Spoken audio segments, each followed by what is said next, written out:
And coming up, the second game of our doubleheader from the Charlotte Coliseum. It'll be the Rams of Virginia Commonwealth going against the Volunteers of Tennessee. Welcome to the Charlotte Coliseum, where the University of Tennessee, ranked 15th in the nation, 3rd in the Southeastern Conference, 20 wins and 7 defeats, meet Virginia Commonwealth University. 24 victories, only 4 losses for the Rams, and they have the longest winning streak in major college basketball, 16 in a row. I'm Dick Enberg, along with Coach Al McGuire and Billy Packer. We're pleased you've joined us for the second game of this doubleheader, with the winner also advancing to Atlanta. Their opponent would be the Virginia Cavaliers. To whom should we look for action in this second game? I think the beginning of the game, Dick, I feel is going to be very sloppy. Both teams are waiting so long to get started, especially Tennessee. They've been sitting out there waiting to get out of the gate, get this heat rash off. So at the beginning of the game, there'll be a lot of turnovers. I think that if Tennessee can play Big D, that's the way they go normally. If they can do that, they should end up winning this ball game. Tennessee with some great shooters, Howard Wood being one of those, the senior that you alluded to, and Gary Carter, another on the wing. Virginia Commonwealth, the Rams, a team that many fans around the country do not know much about. Well, they might not know much about them, Dick. They haven't been in basketball that long. A lot of people remember them in the city of Richmond as another name, but the key for their club is that they have played very well, and I think that we saw today the University of South Alabama at Birmingham shows you what kind of conference that Sun Belt Conference is. They play a very tough basketball conference situation, and also being in the state of Virginia, there are so many outstanding schools in that state that play basketball very well that they have a competitive situation even outside their league. They've played the University of Virginia. They've had to go play Virginia Tech and a few of those other people, so this is going to be a very, very tough opponent for Tennessee. So Virginia Commonwealth meets Tennessee, the little brothers against the mighty stars from the SEC, and we'll be back with the introduction of the starting lineups in Charlotte in just a moment. The winner gets Virginia Thursday night. Let's meet the Volunteers and the Rams. For the second game of the 43rd NCAA Eastern Regional. Here are the starting lineups for today's second game. First, from VCU, number 21, a forward, 6'5", senior from Louisville, Kentucky, Danny Kotak. From Tennessee, number 14, a forward, 6'7", sophomore from Marietta, Georgia, Dale Ellis. At the other forward for VCU, number 54, a 6'8", senior from Hopewell, Virginia, Greg McCrae.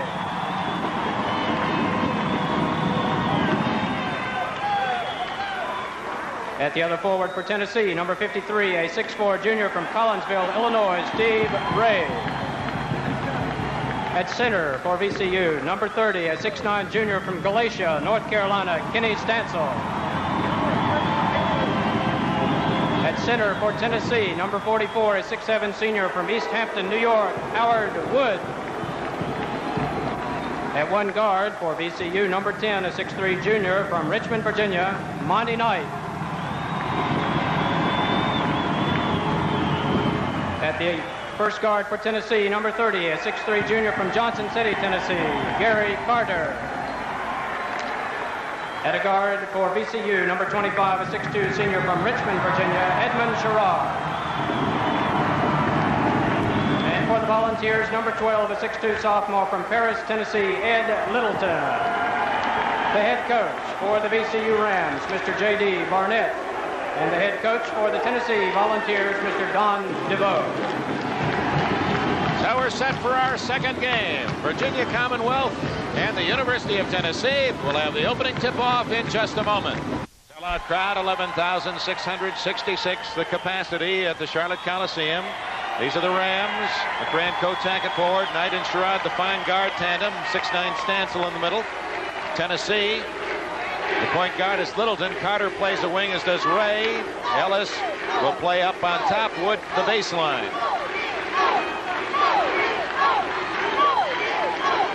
Tennessee in white with orange trim. Virginia Commonwealth black with gold numerals. Ellis gains a tap, but it goes to Sherrod of Virginia Commonwealth. Senior guard, and a good one, averaging 11.6 a game. Kotak, who has played 113 games in a row with Sherrod. McCrae. Now to Knight.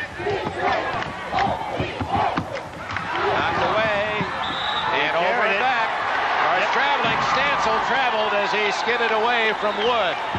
Well, all fans who haven't seen UT play, Dick, are going to realize that they play a very, very difficult defense to go against because they try to overplay every pass inside, even the big guys who are not that big but awful quick. Ed Littleton to Carter on the wing. Zone defense. Ray on the other wing. Wood working the baseline, big and powerful, but a soft touch that belies his size. Ellis to Ray. Ray battling colitis, missed the last 4 games of the regular year. Now they'll find Tennessee to be very patient. Carter, their best shooter.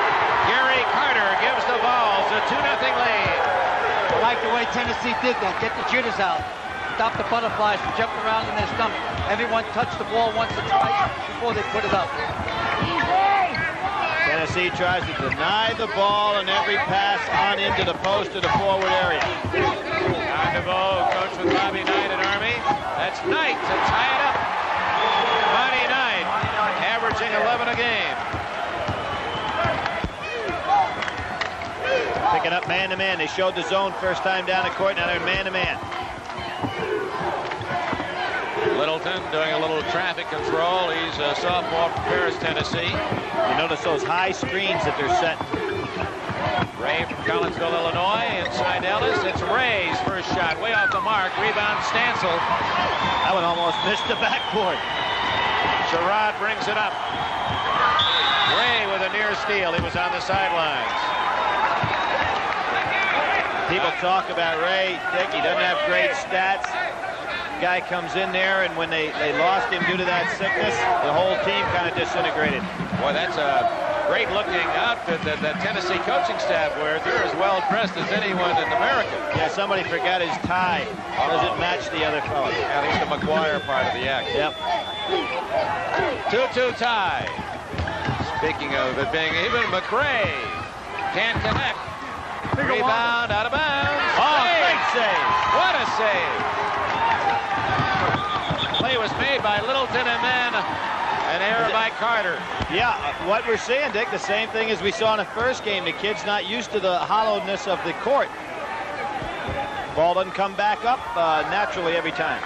Joseph Donald Barnett, J.D., tense coach of the Virginia Commonwealth Rams. He's an active coach. He works the bench up and down. Does Howard Wood look like a killer in there? Look at that guy. He is a tough-looking fella. An hombre. They say he's a great person, Billy. He has a nice personality, outward going.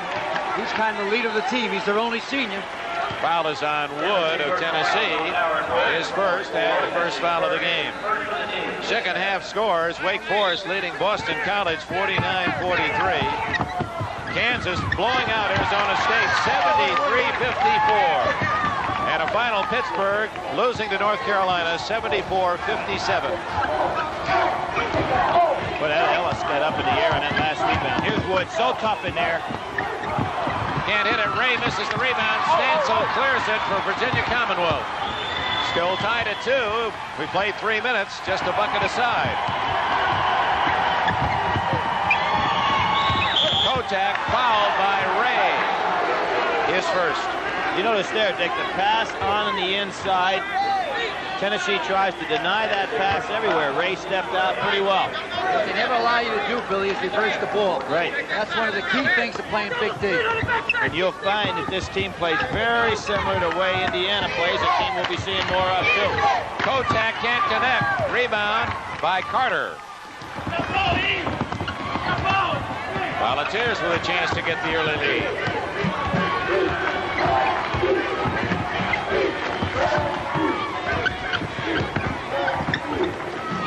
Boy, good movement away from the ball. Littleton into the alley to score. 4-2. We talked about officials there in between games. A great no call by the official on that play.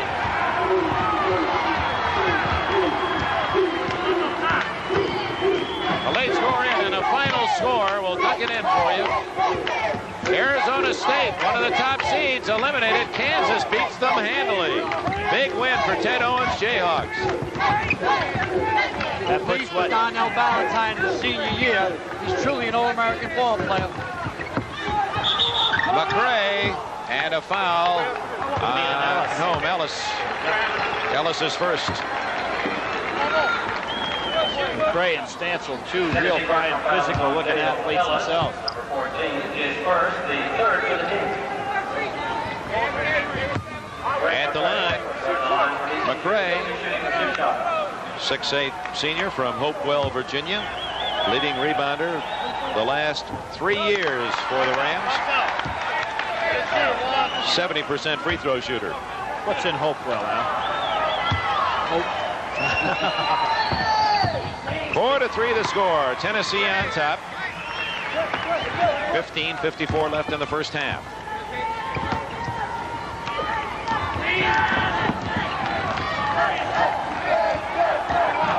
VCU going back to that zone again. 1-2-2.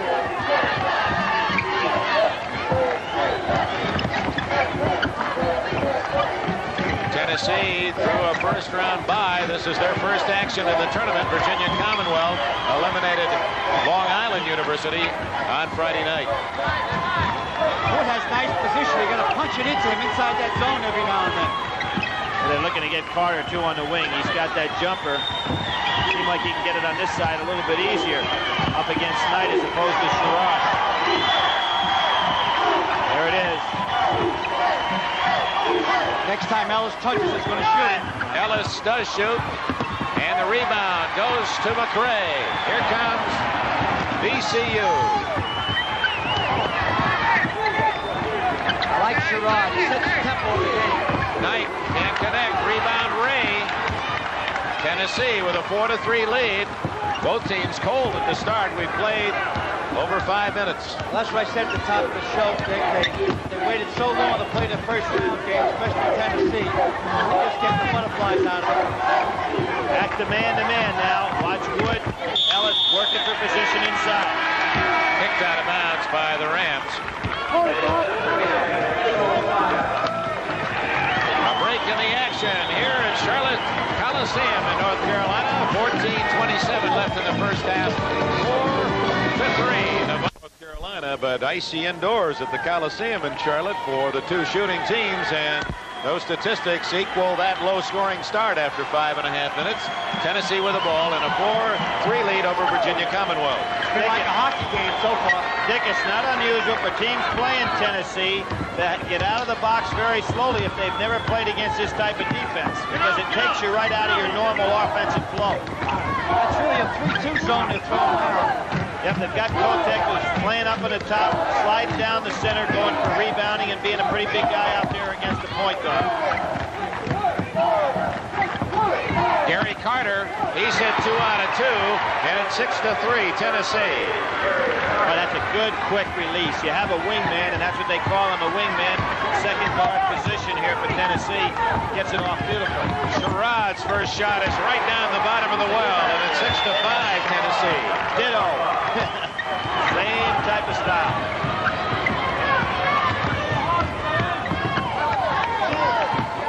Back to man-to-man. Howard Wood playing on top. Ellis underneath. And Ellis scores. So they get it to Ellis, and he has his first 2. That was a super punch-in pass by Carter to get that ball inside. Of course, that's something they drill on all the time. Ellis has the moves of a pro. Great pass. Knight can't score. Good defensive play by Ellis, and Wood rebounds for Tennessee. With 7 lost on. Littleton took an extra step. No basket. He wanted to kick the ball over to Carter then, but Carter was covered. With North Carolina beating Pittsburgh and Kansas upsetting Arizona State in that Midwest region, it'll be Kansas and Wichita matched in the next round. I thought Wichita was in Kansas. Ooh, boy, you talk about can you imagine that fight bloodbath? inside the state. That'll be a difficult thing to get a ticket for that game. In the other bracket in the Midwest, Arkansas with U.S. Reed will play LSU. It'll be interesting to see what leagues survive after this day. Sherrod going inside to score, and a blocking foul is called against Steve Ray. So a chance for a three-point play and to tie the game. I'd be anxious to see this one. Really nice move. I know you like Sherrod already, don't you? There's a case. Ray never got there in time. Good call by the official. Excellent call. What I like about Sherrod is that he governs the tempo of the game. He is the leader. There's no doubt out there that that's the man. He's the quarterback. He's the guy that says what to do, when to do it, offensively and defensively. As a 5-year-old son, understand he already shoots 50% from the line. And he ties it up at 8 on the three-point play with 12 minutes, 50 seconds left in the first half. Here's the first little pressure activity we've seen so far. Looks like it's just a little mirage-type pressure, really not going after it. Tokenism. With 28 seconds left, Boston College leads Wake Forest 63-62.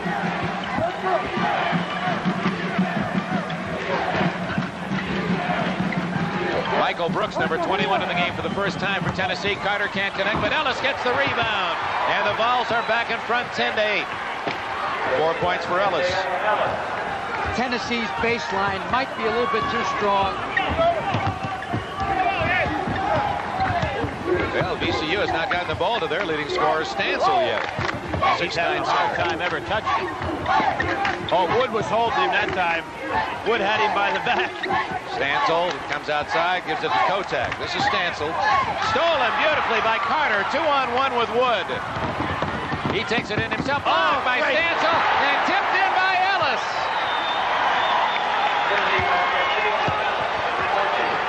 Well, to 8, Dale Ellis with a beautiful follow tip. That's what you call hustle when your second big man goes down and follows up a shot on the fast break.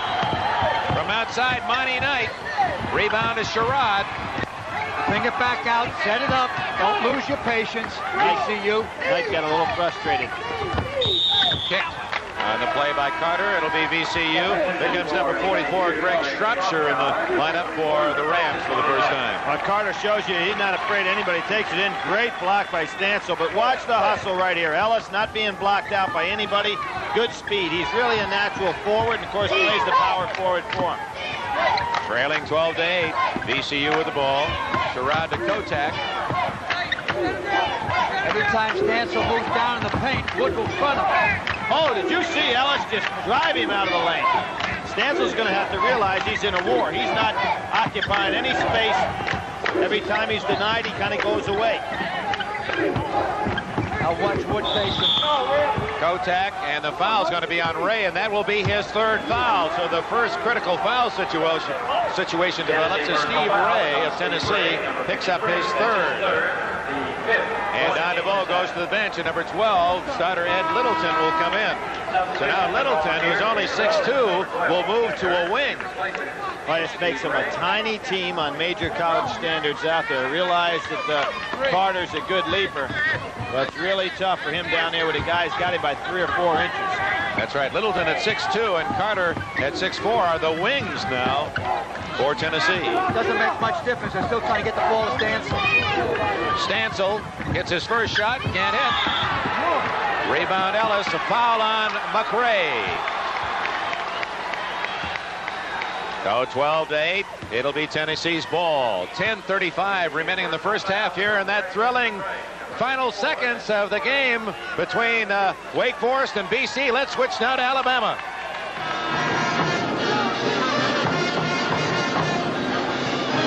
Costas and Gary Thompson in Tuscaloosa, Alabama. There you see the story. 20 seconds remaining. This man's club, Carl Tacey, is down by 1, 63-62. Both clubs 22-6 on the year. One will go to 22-7. Another to 23-6. Wake Forest, yet another club with a first-round bye that is staring at defeat. They could possibly join UCLA, DePaul, Louisville, Oregon State, Arizona State, Kentucky, which lost here on this floor earlier today to Alabama Birmingham, 69-62. Incredible weekend in the NCAA tournament. Here you go. The winner of this game gets St. Joseph's Friday night in Bloomington, Indiana, in the Mid-East Regional Semifinals. Indiana will play in the other game against Alabama Birmingham. Bagley for the 1-and-1. There it is. See him on the line, just clench both fists. We go bust up. this score holds up, you're looking at the Chevrolet MVP, John Bagley. He makes them both. And Boston College uses their last timeout to set their defense with 20 seconds left and a 3-point lead.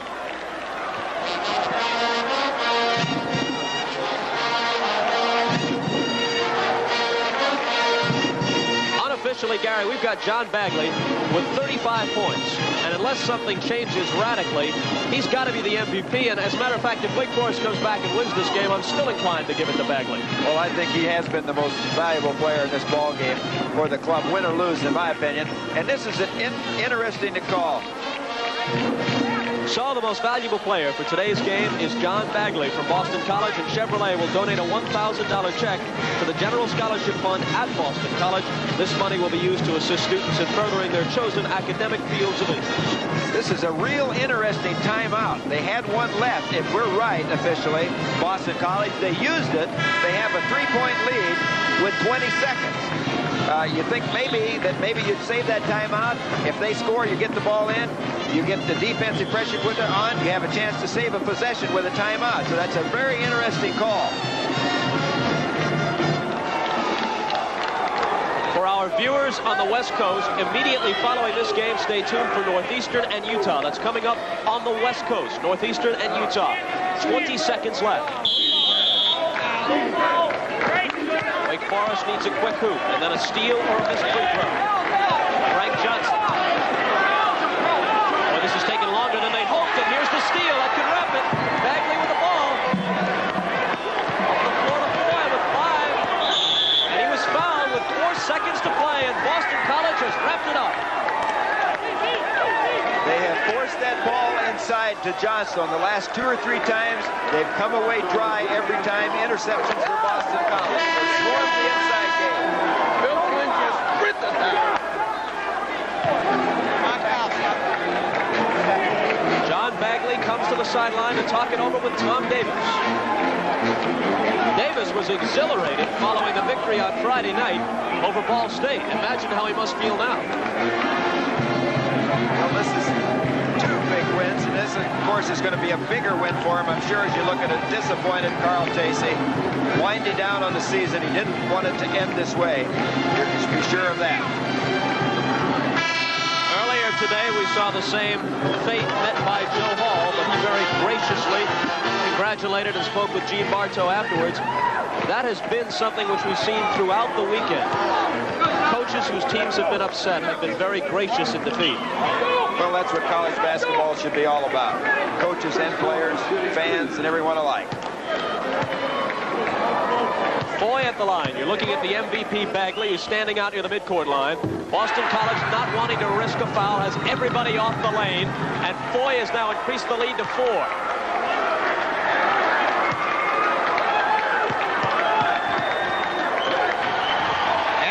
Charlotte, Ed Littleton has just made a steal and a basket for Tennessee, and the Volunteers have moved up by 10 with 8 minutes and 18 seconds left in the first half. Final score, Boston College 66, 62 Wake Forest. We have conflicting reports, 67 and 66 to 62. Nevertheless, 67 is correct, 67-62, and the rash of upsets continues. That means that Boston College will play another long shot, St. Joseph's, in the next round. Let's think of what's happened in that region so far, Dick. Number 1, DePaul, out. Wake Forest was ranked, they've been ranked in the top 10 just about all the year, out. And Kentucky ranked in the top 10 all year, out. It's amazing. Indiana will have the home court advantage, and the supposed tough teams, the rated teams, will all pack their bags. And you hear Bobby Knight telling his guys there's no easy way to get to the Final Four, and it will be no easy way. Something will happen the way this thing's going. Traveling is the call. So the 4 teams in the Mid-East are St. Joe's, Boston College, Indiana, and Alabama Birmingham. The 4 teams that advance in the Midwest region, LSU, home court advantage, Arkansas, Wichita, and Kansas. And in the East, it's BYU, Notre Dame, Virginia, and the winner of this game. Nice move by McRae. And he makes it 20-12 as VCU pulls within 8. 3 points for McRae. Don DeVoe has gone to a different lineup early. Brooks, who plays so much of the time anyway at the point guard. You find Carter and Littleton down there in the wings. Small team. Tennessee's in foul trouble. They committed 6. The next one, VCU will take 1-1. Carter inside, and the bucket by Burton. Willie Burton has his first goal. Boy, such a great feed to the post man that time by Carter. Normally, when you throw a bounce pass, it usually gets through. Tennessee has led since the opening bell. Last touch by VCU. So the Volunteers go the other way. Exactly 7 minutes left in the first half. It's been a tough first half for J.D. Barnett. Well, they can't get in their offense, and that's the problem, Dick. They're just not having any way to go ahead and get in their normal offensive structure.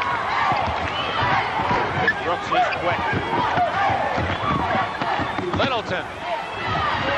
Rebound goes to Sherrod. 3-on-3. Sherrod up the middle.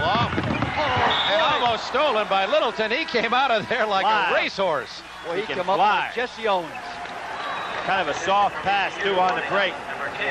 Hey, when you scout a team like Tennessee, you know they're going to get back on defense. That's not going to be there. Did you see how far Littleton came? He started when Sherrod had the ball 2 steps behind him. By the time Sherrod made the pass, Littleton was 2 steps in front of him. Man-to-man out of bounds, Al. Knight can't hit it. Out it comes to Carter. He'll slow it down. 22-12. Tennessee by 10 points. 6.5 minutes left in the first half. Watch him punch this ball into Howard Wood or into Ellis. Here comes Wood. Wood short. Knight gets the rebound. Has a set play, but right in their offensive structure. McRae banks it home, and it's 22-14. 5 points for McRae.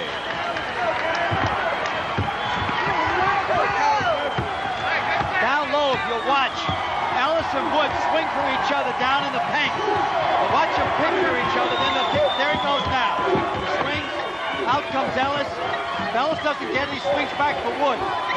And they hold their ground. They sit right down so well. Really fundamentally solid. There's a punch in.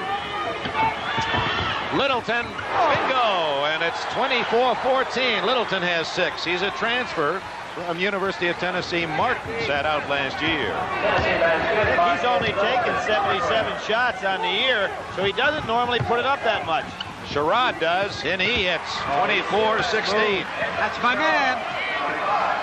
Ralph Sampson, our most valuable player in the first game, an interested spectator. He'll be playing against the winner of this contest Thursday night in Atlanta. Carter, hawked on defense, took a step too many as he came to a stop. I agree with the coach. I think he got fouled from behind before the travel ever took place. Don DeVoe, graduate of Ohio State, he was a reserve behind the great John Havlicek. Havlicek was a senior when DeVoe was a sophomore with the Buckeyes. 5 minutes and 13 seconds remaining in this first half in Charlotte. Tennessee 24, VCU 16. We return to our studios for this message.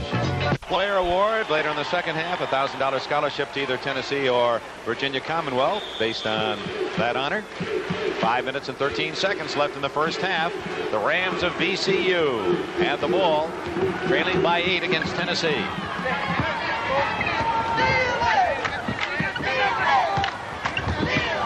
Stancil back in for Virginia Commonwealth. McRae sees some daylight and scores, so he's taking charge. McRae, the senior, averaging 9 a game, has 7 in this first half. Surprisingly, VCU plays with little emotion. You know, they seem to be sure of themselves. They're only 6 down. They don't rush. They hang in there. They must have had a lot of close games during the year. They did have a lot of close ball games, and I think that the reason for that is Sherrod kind of sets a tempo out there, a spirit or a style of play. It's not a walk, but it's not a track meet either. Brooks, the freshman from Memphis, running the show now. Inside to Wood, and he banks it home. 26-18, Tennessee by 8. First points for Howard Wood. They've got to cut off that inside, otherwise VCU will end up in Tap City. Coach Barnett's a guy that's not, when you say not a walk, and it's not moving quickly. You see him on the sidelines. He's a wild man. Sherrod, so nice. Moves easily inside, but right into the teeth of the defense. This is Carter the other way. to Ellis. And Tennessee is back on top by 10. Ellis leads them all with 10. That was the best play of the game that time. Carter looked for the fast break, didn't have it. He faded into the corner, then kicked it into the pivot. 2 points. Ellis with 10 and Carter with 8, so that's a good 1-2 offensive punch for Tennessee. And Nelson kicked it into the pivot. It's such a super play. He just laid that pass down in there. Foul goes against Ellis, his second. Again on the overplay. They just deny any pass into the scoring area. Well, they give help from the weak side. What I think VCU has to do, they got to clear out the weak side. The weak side of the court, obviously, is the side the ball is not on. Clear out the weak side, and then as they're front and standstill, they can float the ball over with an alley-oop pass or just take it around and pass it into them quickly. Very similar to playing against a zone, because when it's getting so much weak side help, it basically is a zone inside the paint.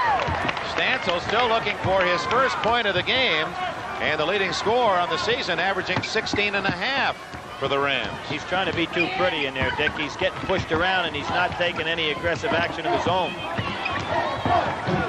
Wood, Littleton, Carter. See, Wood's just moving him out, and he's a big enough. Oh, Wood just hit him again. Yeah, they're eventually going to go at each other. I'll tell you, Wood may be better off letting the sleeping dog lie, you know? Yep. Nice. Inside Ellis, and he is fouled by McRae. That's what teams did for years against Wilt Chamberlain. They would not annoy him, not make him. Once you got him mad, he'd blow you out of the building. But Stancil has been taken out for the second time by his coach, J.D. Barnett. And into the lineup goes Don Jones, the freshman from Camden, New Jersey, who is 6'8".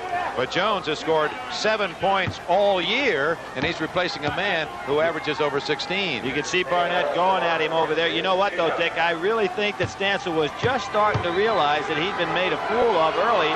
And I don't mean that in a disparaging way, but everybody was leaning on him, pushing him, and he was just kind of calmly going around doing his thing.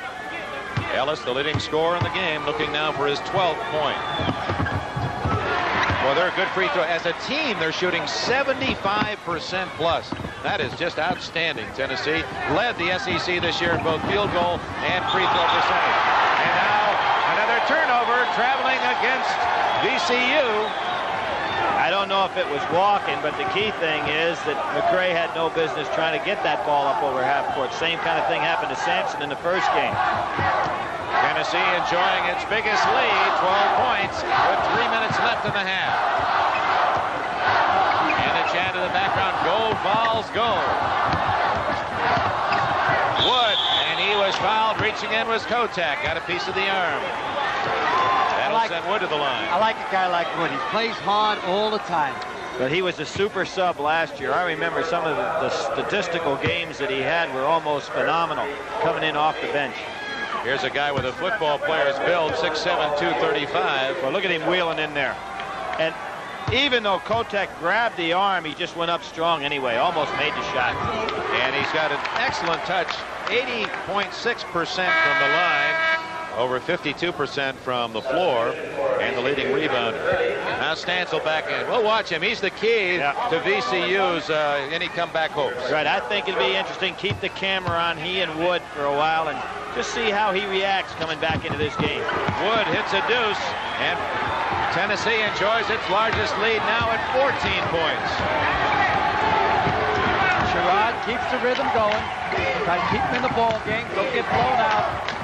They're due to get a hot run soon. Bad shot. Kotak, but he makes it cleanly. Well, when you're down by 14 and taking turnaround jumpers from the deep corner, you're not thinking too well. Well, VCU's ready or just about due to have a run. Run off 6 straight points. Whoops. Now it's 4-on-1. What a play by McRae. Whoa. And a foul is on whom? The man on the floor, number 21, Michael Brooks of Tennessee. That was a 4-on-1 Tennessee break, and to the credit of Greg McRae, denied. Here we see. Good catch by Wood. He takes it to the foul line area, and you're right, Dick. Great blocking there by Stancil. Now we're going to see the action. Little cross-body block right there. Drop the man on the spot. Well, you know what it did? It was a 12-point spread. If you make that chippy layup down to then, it goes to 14. Now, if this kid turns around and makes these two, it goes back down to 10 points. So it's a 4-point spread and a key time in the game. Yep, key time in the game. I just got a feeling that VCU is going to make a run. They're too good of a club not to make one move at Tennessee in the first half. There's a little bit over 2 minutes left. Knight's only been on the foul line 47 times all year. 72% shooter. He had a good night against LIU. He scored 21 points. He has 4 today. You see, he doesn't penetrate very much. Leaves that up to Sherrod. Here's a little half-court pressure now. Little half-court zone pressure. 2 minutes left in the first Lob. half. Beautifully done. Nice. Dale Ellis. Littleton, really. He gave the signal. That's right. He gave the signal. Great pass. Give that to Littleton. That was one of the nicest passes on a dunk shot I've ever seen. We'll see it right about here. Ellis had given him the signal. Now watch how far up he goes. Great play. Oh, what an athlete.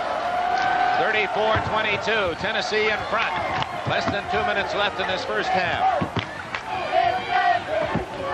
No man's land for Knight. And no he throws man's it away. land. No man's land. Get back in the big kid. Let's look at that play again from another angle. Littleton with a high alley-oop. Just perfect timing. Boy, that's a great play. Now you tell me there's better athletes and basketball athletes in this world. Look Let's at see this. it again. Watch how long he hangs up there. Wham.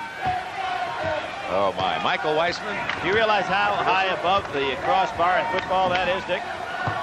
He was up there. That's right. That's why R.C. Owens used to be used defensively as a football player and try to block field goals. Foul against VCU on Kotak. Well, they still got 2 to give, so they're all right. They don't go to the 1-on-1 till you get to the 7th personal foul. 14 fouls on the Rams. Tennessee has committed just 3. And at 1:30 mark remaining in this first half, Tennessee a chance to build on that 12-point lead. But if you're Coach Barnett, you get that ball back and can keep it within 10 here at halftime. As much as his offense has been disconcerted, he's not in too bad a shape. Fix the second half to stand still and start breaking out. He's too good of a ball player to be in this type of a drought. Brooks from way outside. Got to question that Oh, shot. look at Stansel. He's motivated now. He went up like he meant it. Yeah, let's see what happens when he gets in the low pivot position. See, Ellis is on him now instead of Woods. Kotak back outside to McRae. Good fake. Good fake. And Wood committed the foul. 2 fouls on Howard Wood. 54 seconds remaining in this first half. That was a good fake by McRae. It was all an Emmy Award. He got his man off the ground, then stepped into him, fell on the ground to get the 2-shot foul. Here it is. Watch him step into him right here, Billy. See that? Yeah. Yep.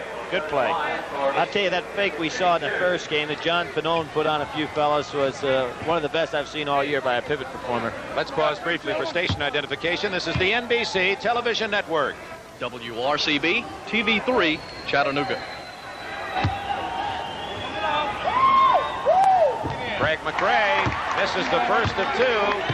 54-second mark of this first half, and his team trailing Tennessee by 12. You missed the first shot, you get off and set up for the second one. Oh, Carter was in the lane too early. It wasn't called. Get in as soon as the ball releases. Yeah, you can as soon as it releases his hand, but he was in there almost in the windup. Well, the shot being good, they would have taken it over anyway. Tennessee with the ball, 11-point lead as we wind down toward intermission. They're going to take the last shot. Al, if the shot good and they call it, the guy gets another one as a penalty. What are you talking about? What it is? I didn't know that. No, there isn't. I don't know. I thought I'd try one on you. You got me yesterday. No, I always went by the intent of the rule. You go by the rule book. Good pass. Oh, boy. Ran right into the defense, and this is Kotak. Off to McRae. Nice catch. catch. Basket for VCU. They pull within 9. Good body control. Ball, Tennessee not getting the ball on court. Out of bounds to Tennessee with 5 seconds left in the half. Hey, give Barnett some credit here. He's got his team still fired up. They want to get it down under 10. That's where they've got it. 5 seconds. Watch the ball to go to Ellis. Into Howard Wood it goes. And Wood will take the final shot and hit it! At the buzzer. Howard Wood, the the senior, hits an 18-footer, and Tennessee leaves the court here at the Charlotte Coliseum with an 11-point lead. At the break, the Volunteers 36 and the Rams of Virginia Commonwealth 25. We'll be right back with our halftime show. 36-25. The winner, a date on Thursday night in Atlanta against the University of Virginia. We'll be back with our college basketball halftime report after these words from your local station. System College Basketball Report is brought to you by Bell System Yellow Pages. If you want to save time and energy, take the first step. Let your fingers do the walking through the Bell System Yellow Pages. In the Eastern Regional, Tennessee at the intermission leading 36-25 against Virginia Commonwealth. Dick Enberg along with Coach Al McGuire and Billy Packer. In a moment, we're going to have our halftime feature. First, your reaction to the first half. Well, I think Tennessee has it going all their way. If they can keep the rhythm of the game the way it is, keep trying to punch the ball inside to Ellison Wood, they're going back and forth in there. If they don't get too cocky, listen to their coach, I think they're going to move on. Billy, your reaction, you've been watching Virginia Commonwealth. What do they have to do? Well, Dick, I think Stansel's been the key in the first half. They haven't even been able to get him in the ball game at all. One thing is certainly responsible for Tennessee's defense. The other is the fact he wasn't aggressive, and I think we're going to see him aggressive in the second half, and they might be able to make a move. Halftime, Tennessee leading Virginia Commonwealth by 11 points. We'll be right back in Charlotte in a moment.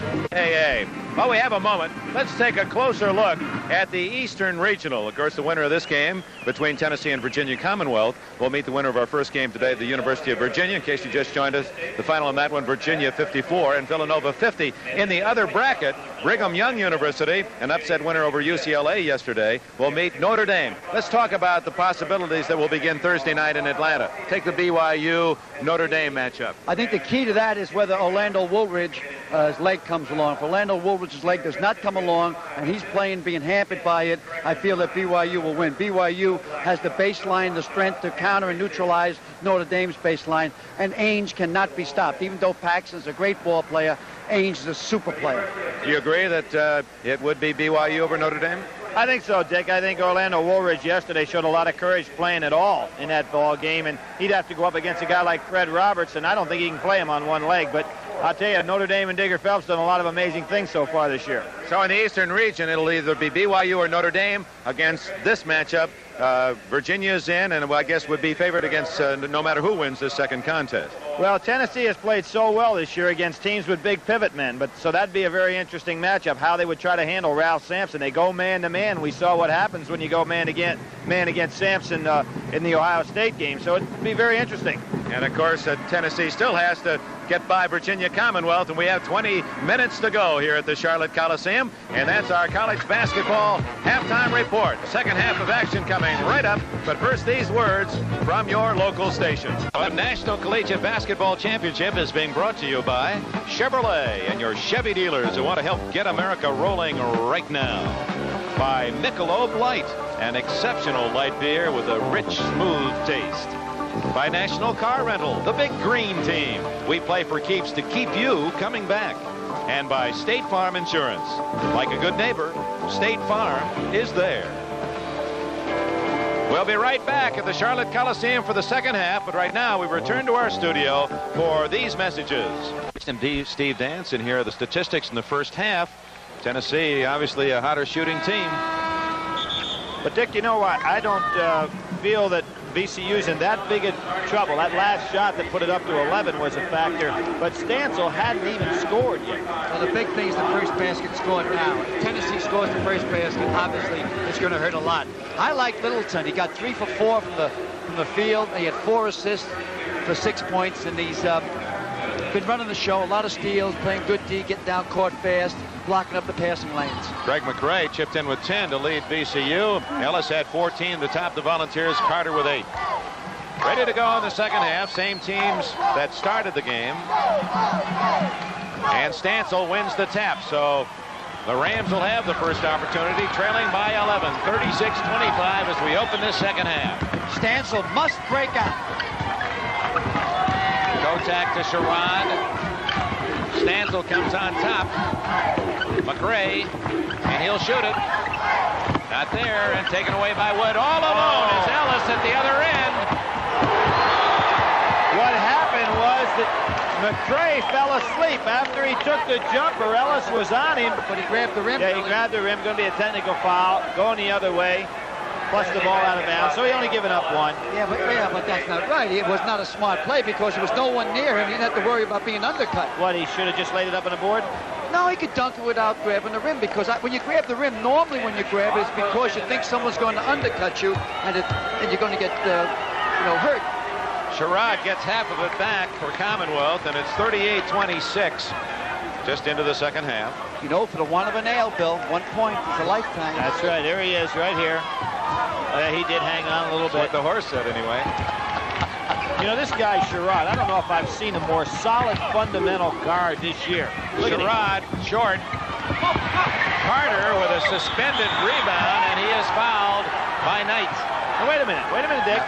Yeah. Thought they all of a sudden called on Carter for backing out. Well, Monty Knight has his first personal foul as the Rams try to put pressure on Tennessee. This is what they talked about at half. We got to go out and pick them up, create more play. 5. Now there's something most fans realize, but some don't, so we'll point it out. When you have that ball out of bounds, you go to throw it in. The clock does not start until somebody on the court touches it, one of the players.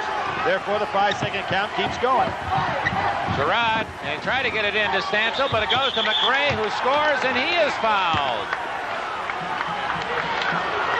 So here comes Virginia Commonwealth. They get the hoop, and it pulled within 10. And on the line for 1, but Stancil's still kind of standing around.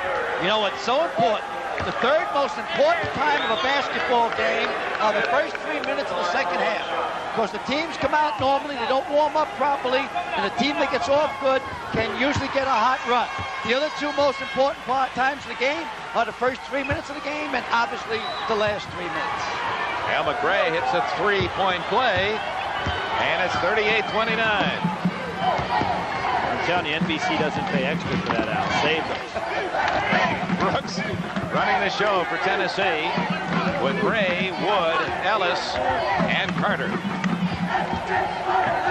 Got himself in the zone now, 2-1-2. Yep. Wood just kind of moving around in the seams. Look at him. He just pushed Stancil out of the way again. I don't know if I think Stancil afraid of him. No, he's not afraid. What are you, Billy, talking about? And boy, Dukes knocking any Watch. more. Now you he's not watch. afraid. He just doesn't play that way, that's all. He better learn how. He's going to be moved out of the gym. Kicked out of bounds by McRae. Talking about the matchup between 44 in white Wood and 30 in the black uniform, Stancil. Always be afraid of the quiet guy, Billy. He's the guy that cold cocks you in the long run. Well, Wood's been kind of quiet. No, I don't mean Wood. I mean Stancil. Yeah. 38-29, Tennessee leads. Tennessee with the ball. Nice pass. Good hands. Volunteers being very patient. You can really see there. Oh, there he put him down with that one. Wood got him right underneath the stomach muscle. Almost drove him to his knees with that elbow. Third foul on Wood. Hey, I tell you, he unloaded. And Stancil is just pretending nothing happened. He should have gone over and grabbed him by the throat. He's being knocked all over the floor. Hey, will you stop it? You couldn't box oranges. Talking tough. 2 minutes into the second half. VCU starting to play tougher. And McRae's been leading him.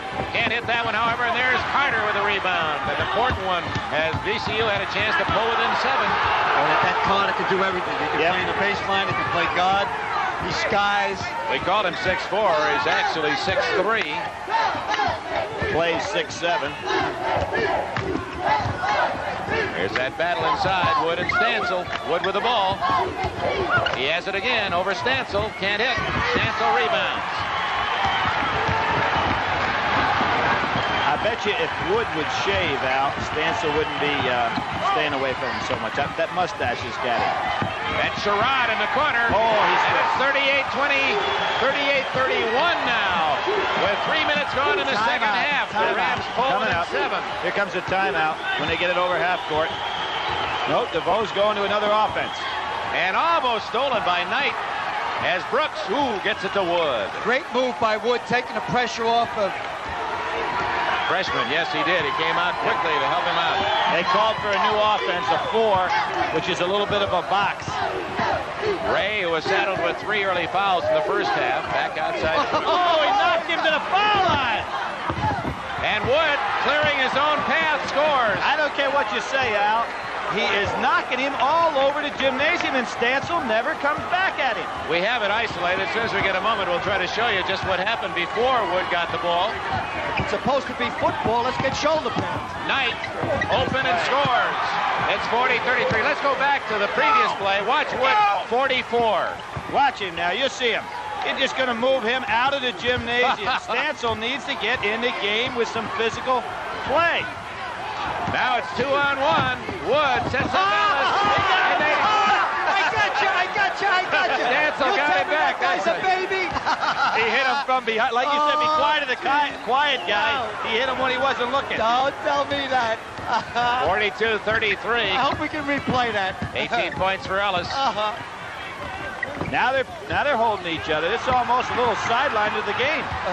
This is Stancil. No, that's Knight. Knight with a tough 10-footer from the baseline. Let's go back. Here's the last play. I better take this one, Billy, baby. Here we go. Bang! Down he goes. It wasn't even your man. He was hit by the other guy. No, Meanwhile, back to live action. Dale Ellis has just rammed in a dunk. And it's 20 points for Ellis. And Tennessee back on top by 9. Let's get back to basketball, Billy. All right.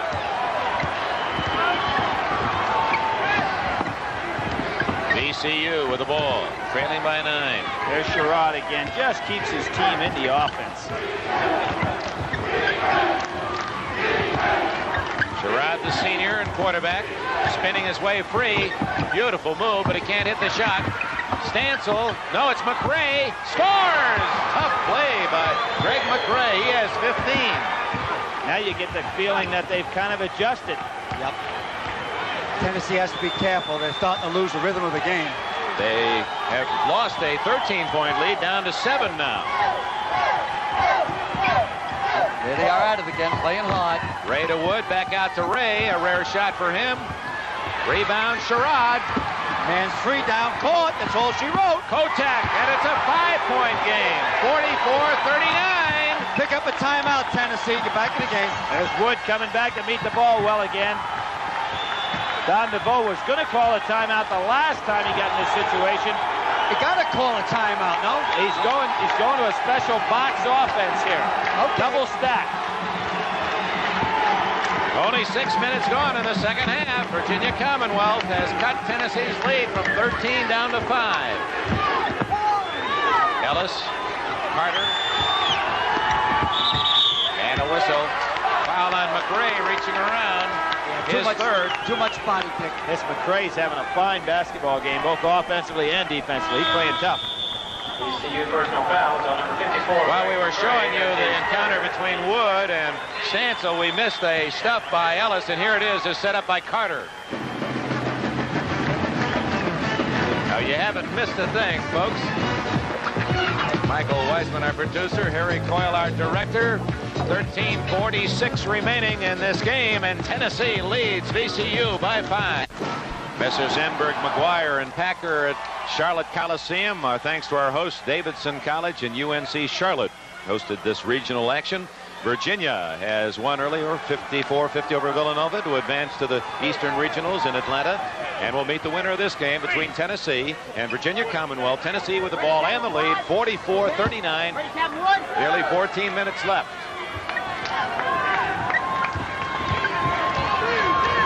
Michael Brooks, the freshman from Memphis, Tennessee, to Carter. Interesting, Brooks, although not the starter, gets in the most playing time of the point guards, and Tennessee uses 3 of them. Littleton had a real good first half, too, and hadn't seen action yet, has he, Dick? He did play well, and he hasn't appeared in the second half. Yeah, he went 3 for 4 from the line, and he had 5 assists. Looking for Wood underneath. Carter just misses. Good rebound by McRae. He's been a giant on the boards. And now VCU could pull within 3. Kotak, the Knight. Sherrod, McRae is open.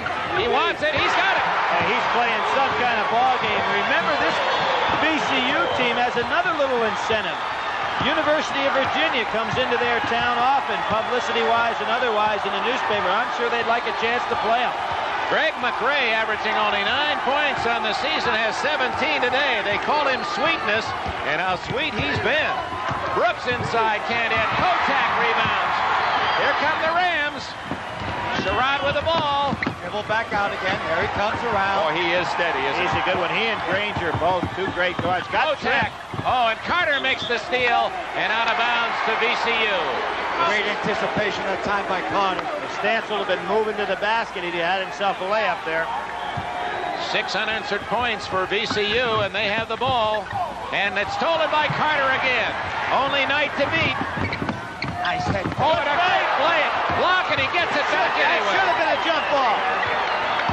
Good block. 6:41. Gary Carter with a clutch recovery and shot. He's a cool customer, that Carter. Sherrod inside to Stansel. He still hasn't scored. And they count that one. Greg McRae. Boy, McRae is playing a great basketball game. Now, he's got Ellis playing him, but he's eating Ellis alive in the second half. Watch how Sherrod's on him all the time here, breaking the rhythm, trying to bring Tennessee up higher to start their offense. Reminder again, Stansel, the leading scorer for VCU, has not scored. Carter blocked by Stansel, and here come the Rams. But while Stansel has not scored, he's averaging 16 a game. McRae has. Knight. Stansel. He got fouled. And it knocked away to VCU. Boy, Stansel got that. He got shocked on the inside there going up for that rebound. Got fouled. The ball luckily went out of bounds for his team. Timeout, Tennessee. And the fans of VCU are standing and cheering. From a 13-point lead, Virginia Commonwealth has whittled it to 3. 11 minutes and 26 seconds remaining in this game at the Charlotte Coliseum. Favored Tennessee, leading Virginia Commonwealth 46-43. Dick Enberg, Al McGuire, and Billy Packer. The history of this game runs this way. Tennessee has led throughout by as much as 12 in the first half, led 36-25 at the half, built a 13-point lead early in the second half, but Virginia Commonwealth with the ball on a run. They've cut the lead down by 10 and now trail by just 3 points and have the agate. One thing also, Dick, is that Stansel has not scored, their leading scorer. Number 30, Kenny Stansel, has not scored, but Greg McRae has played brilliantly with 19 points, who has been averaging 10 less than that on the season. He's number 54. Sherrod, the floor leader, with the ball, number 20. He's got a layup. And he and it's taken off by Brooks of Tennessee. Michael Brooks, the freshman. Dick, I think he needed one more dribble because he just didn't quite have enough there to lay it up, but he is some kind of player. Gary Carter. Ray dumps it off to Brooks.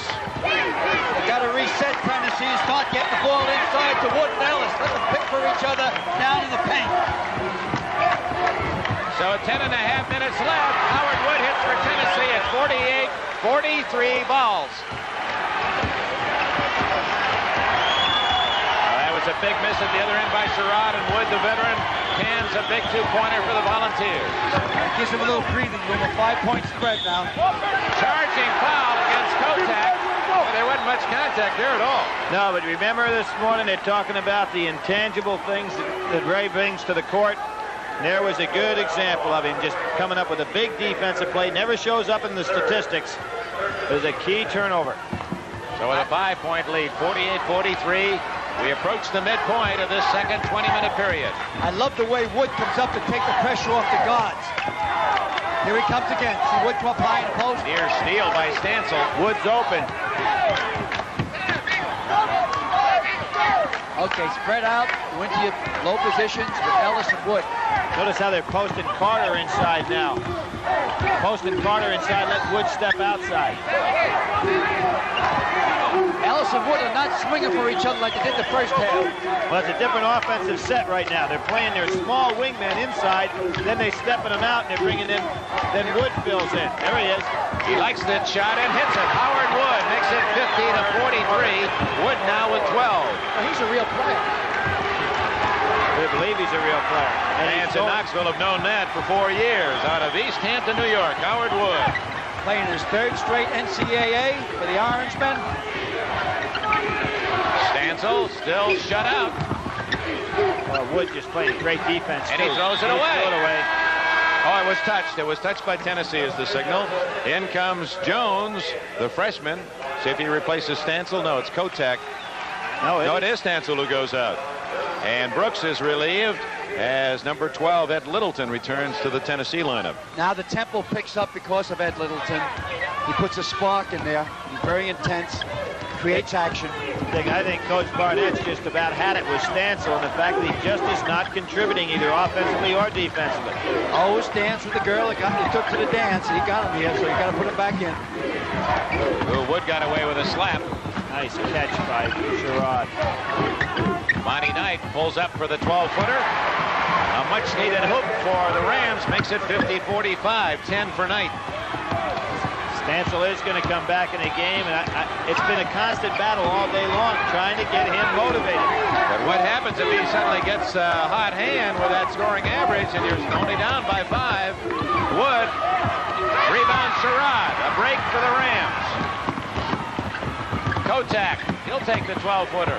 Oh, push off. McRae got away with it and scores. Greg McRae makes it 50-47. He leads everyone with 21. Well, he got away with that push off right in front of the officials. An obvious push off. Carter double teamed. Finds the open man Ellis. Back to Wood. Break, but he gets it back. And he's fouled. He'll go to the line. I was kind of maybe picking on him a little before, but if I was back in coaching, Wood's the type of guy I like playing for me, because I know he's going to leave part of himself out in the court every game. J.D. Barnett escorting reserve freshman Jones back to the bench as Stancil has re-entered the game, and here comes 21 Michael Brooks back for Tennessee. At the line, Howard Wood. Look at this team on the floor now, Dick, from a size standpoint. Littleton, Brooks, and Carter. So the three fellas out there, very slim, kind of small. And Wood is only 6'7". He's the tallest man on the court for them. Of course, Carter can get up against anybody, plays much bigger than his height listed. Wood is 4 for 4 from the line, and it's 52-47. 14 for Howard Wood. So the difference in the game, Wood maintaining his average and Stancil shut out. Yeah, we didn't want to imply earlier that what Wood was doing was dirty or illegal. He's just being tough, overplaying, and aggressive. There he is again. Good play. Stancil and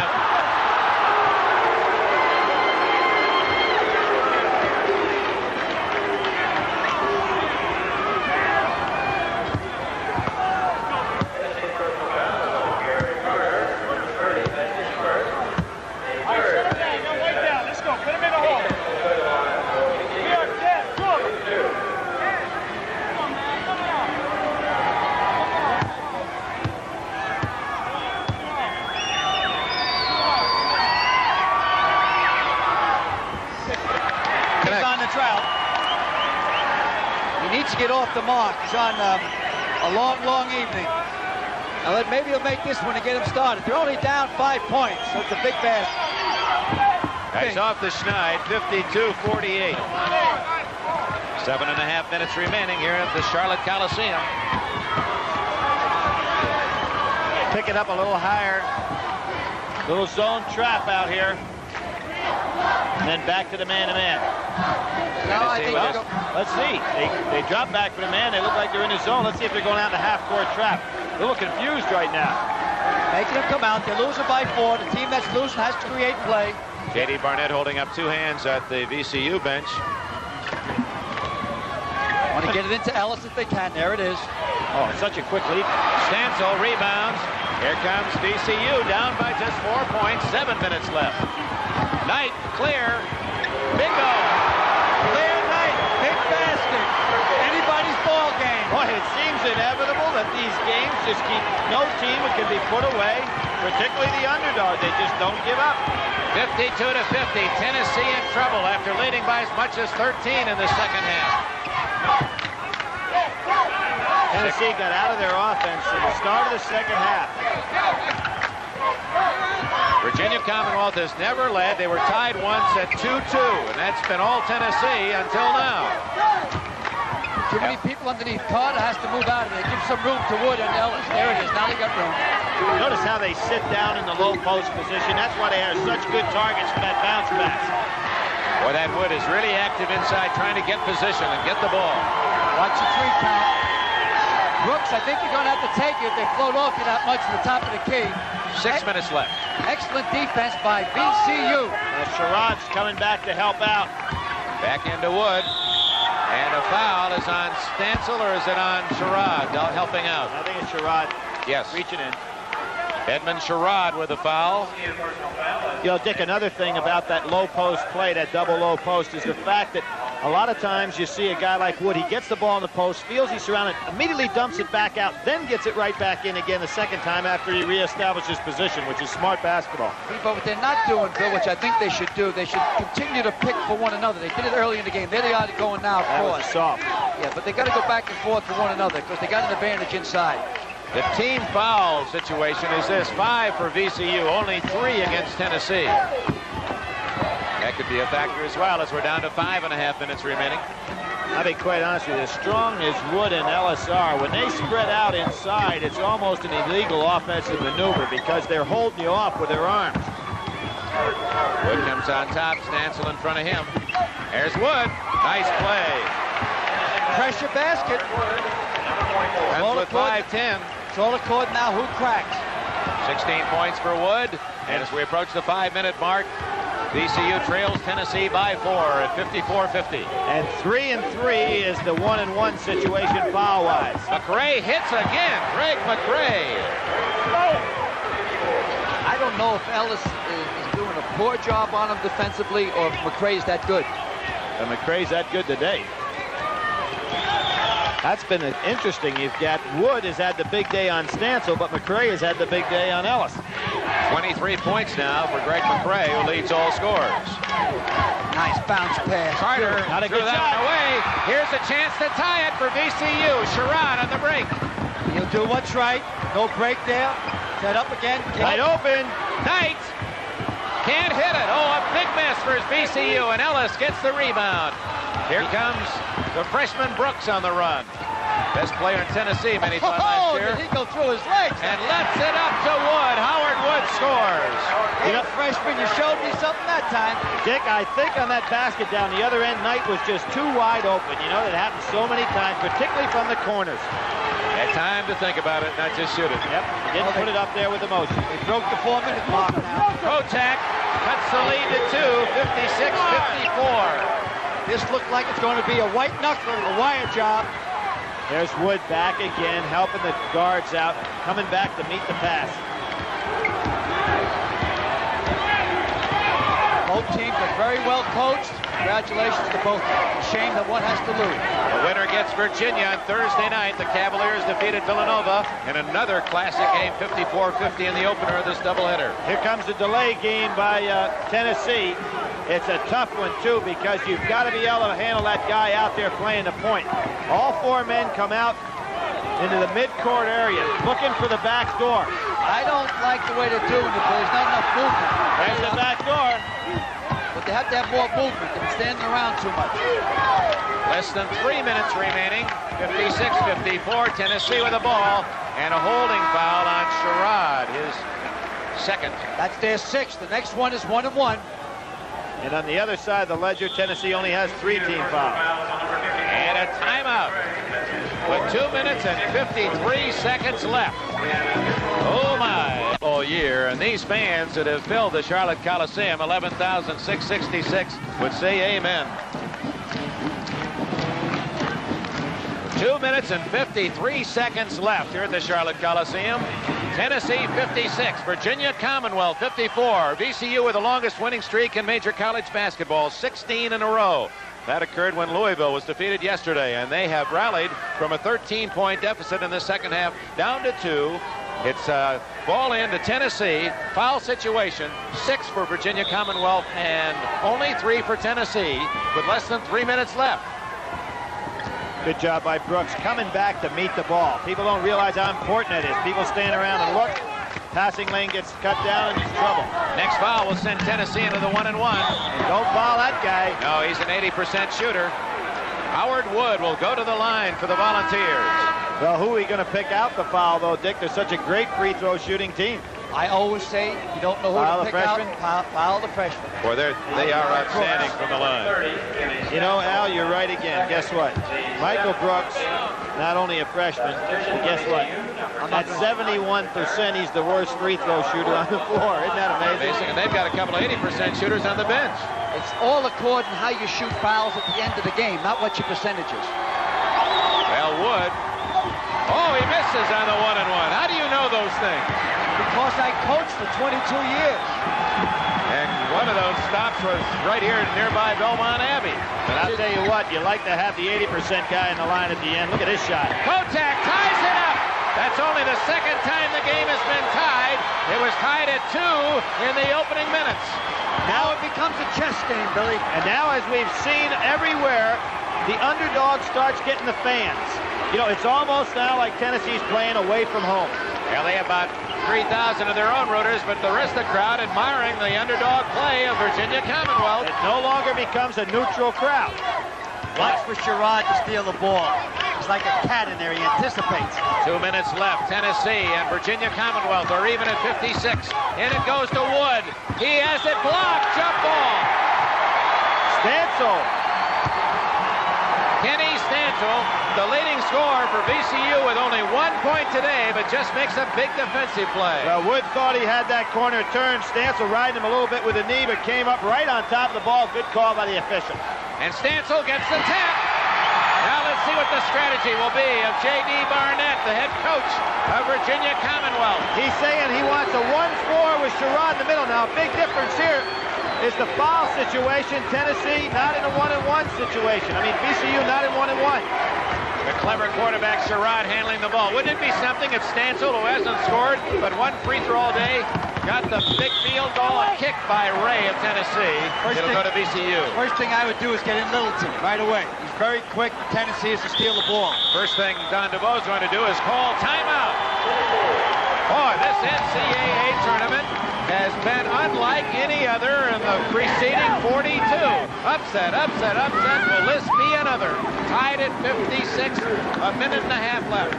Virginia Commonwealth from Richmond, Virginia. They used to be Richmond Professional Institute. They combined with the Medical College of Virginia 13 years ago and have been a college basketball program since. They made the NCAA tournament last year and lost to Iowa in the first round, 86-72. They have the longest winning streak in college basketball, 16, and they have rallied to tie Tennessee and are trying to join a long list of winners who have been upstarts, long shots, underdogs. Meanwhile, at the half, it's Utah leading Northeastern 50-29.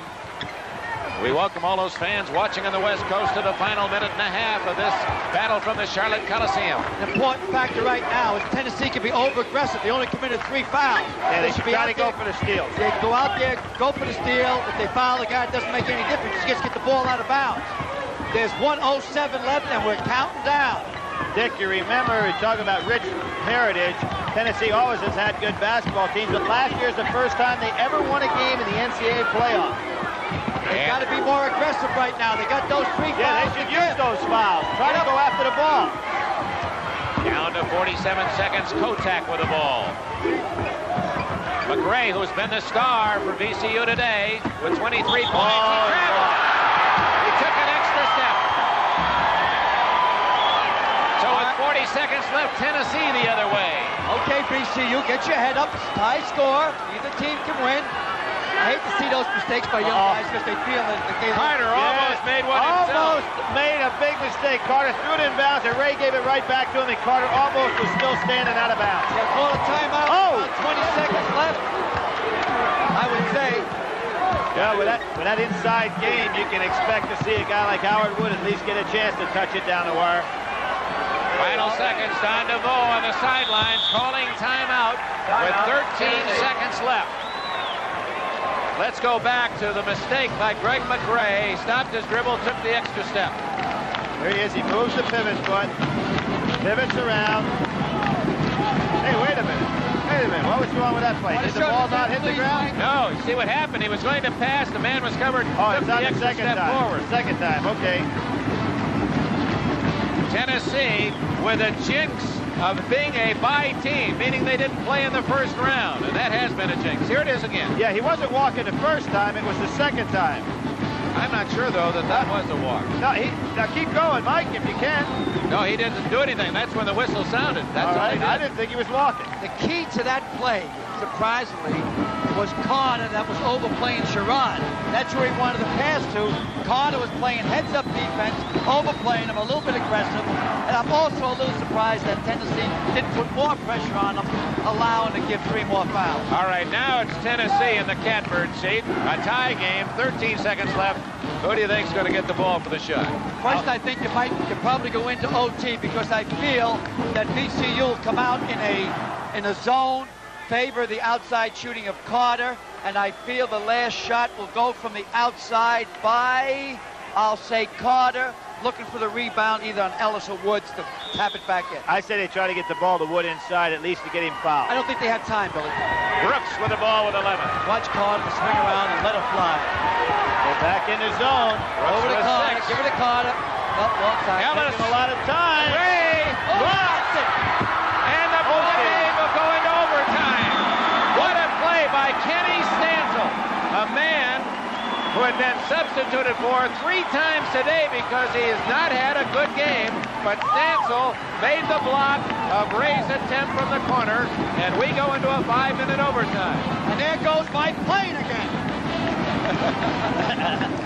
Here's the play again. Well, Ray put it up. There's a great block by Stansel. Look at Howard Wood, almost got a piece of it, enough to put it in the basket. Too late by Ellis.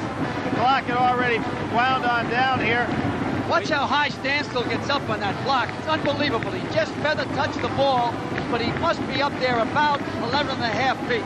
And as we replay it again, J.D. Barnett, he says, we've got another chance, men. They have not led the entire game, Virginia Commonwealth. Never been ahead, just been tied a few times, and we're down by as much as 13. We'll take a break. Back with the overtime session in Charlotte with Tennessee and VCU even at 56. 5-minute overtime period. Virginia Commonwealth and Tennessee are tied at 56. Stansel got he got it.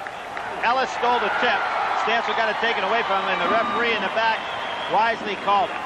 Ball was hit on the way up. I think accidentally. I think he accidentally was going up and hit it as he was going up. I thought it should be done over, personally. Danny Kotak inbounds the ball. 56 all. Leading scorers in regulation. Ellis with 20. Wood with 16 to lead Tennessee. McRae 23. Kotak 10. Sherrod 10. And Knight with 12 for VCU.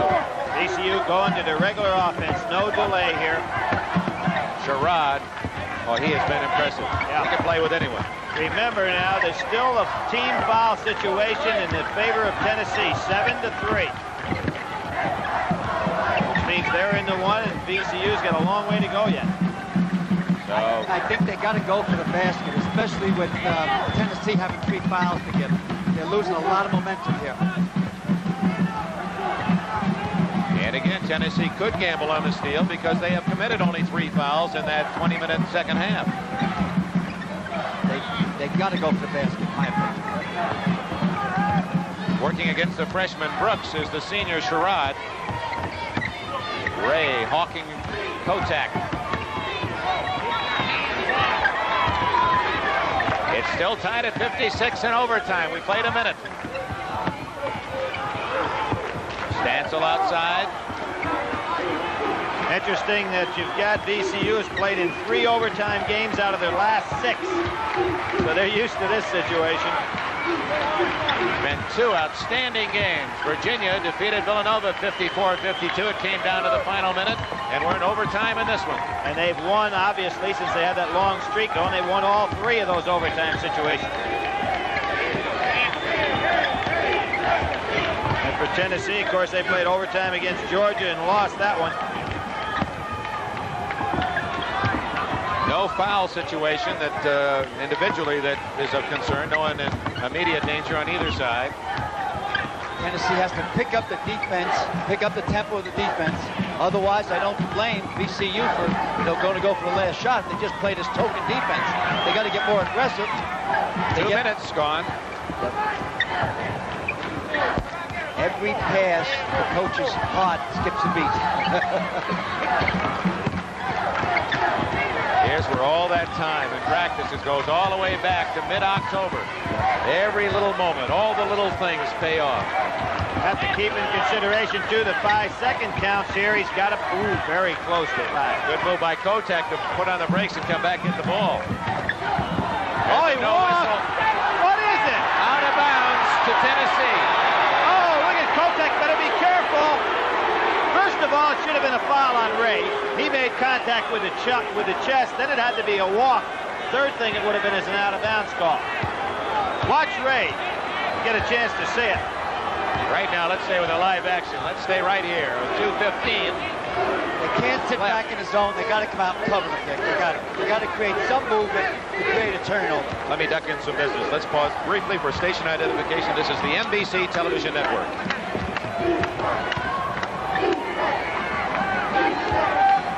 Less than 2 minutes remaining. We've not had a shot in this overtime period. Tennessee and Virginia Commonwealth tied at 56. Again, VCU has never led in the game. We've got a different story here now. VCU can't foul because it's a one-on-one situation.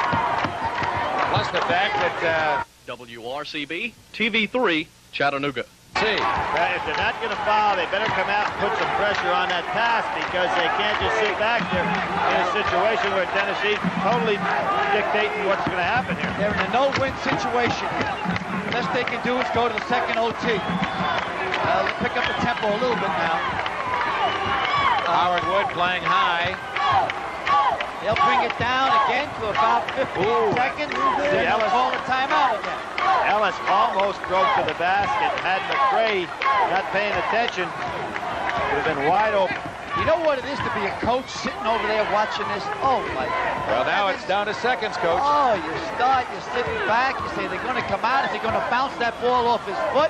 Is a guy going to look up at the clock and you pass the ball out of bounds because he's not paying attention? And is the motorcycle warm? Oh, my God. What happens also, you're always afraid of a 5-pounder. A guy gets close to the man, you say, oh, that's 5 seconds. Now the die's cast. Obviously, you're going to go down to about 15 seconds and have a timeout. Well, coaches, you've said so many times to win the national tournament, you need to win on the last shot. You need to win the close ones, and this will be one of them. Barnett says to go back in the zone. He said go back in the zone. Absolutely right. They'll set it back. They call the timeout a little bit too soon that time. 19 ticks on that clock left in the first overtime. Tennessee with the ball tied at 56 with VCU.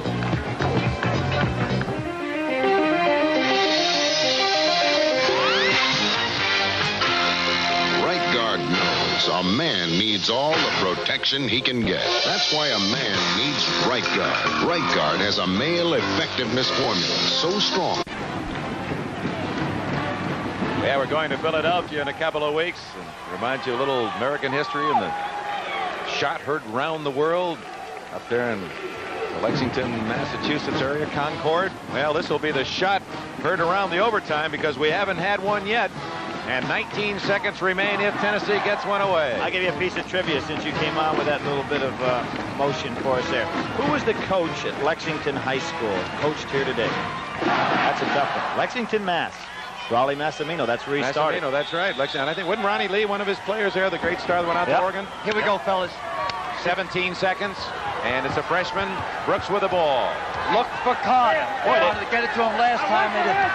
Taking a lot of time. I think it'll be Wood this time. Taking a lot of time. Brooks to Ellis. He'll take the shot. He wins it.